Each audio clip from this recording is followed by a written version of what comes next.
Stop. Mos përdor programe antivirusi. Mos përdor programe VPN dhe as programe që të gjejnë passwordin e Wi-Fi-t. Pse?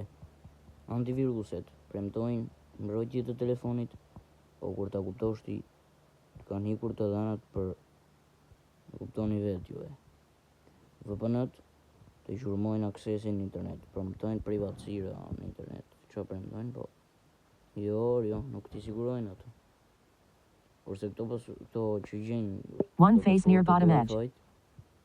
Të thotë që unë t'i gjej, thotë ky.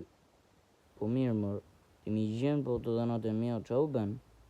Kuj djet, e merë fjell kalimin e e çon, e publikon. Nuk i dijet asnjëherë, me anë të reklamave të versionit falas të mashtrojnë, që janë tëra me pagesë kështu, do me pagesë janë më të pasigurt, atë që mund të vidhen dhe kartën e bankës, po këto falas gjithashtu të pasigurt ose me anë të këtyre reklamave.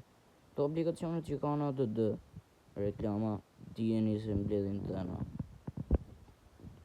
Mbledhin të dhëna këto, më thënë të gjitha që kanë, pavarësisht se ti ke ndaluar tracking të settings, ato prap kanë një farë aksesi që të mbledhin qoftë edhe një të dhënë të vogël. Prandaj keni kujdes, mos përdorni këto tre që thash. Edhe siç po thosha, ky që gjen këto passwordin e Wi-Fi-t, ky në fakt është gjurmos. Mund të jetë hacker.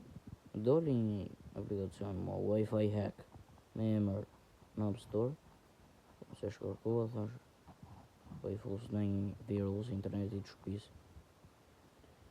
Qa të bësh? Më mirë kërkoja kamaririt Wi-Fi.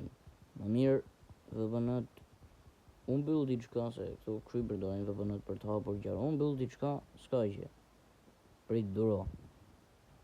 Kurse për viruset bëj më mirë update, se antivirusi ta heq për një kohë virusin. Po ma të merë në një mail në një gjë. Edhe me që nuk i publikojnë se do ishin mbaruar të terpse. Kështu që keni kujdes ju të Samsungut se ju i keni këto antivirus. Fshini me njerë antivirusin. Bëni më mirë updated. Sepse update-i ta ishte, jo antivirusi i thjesht. Ai të heq virusin, po ta heq me gjithë dhënat e tua, ta merë.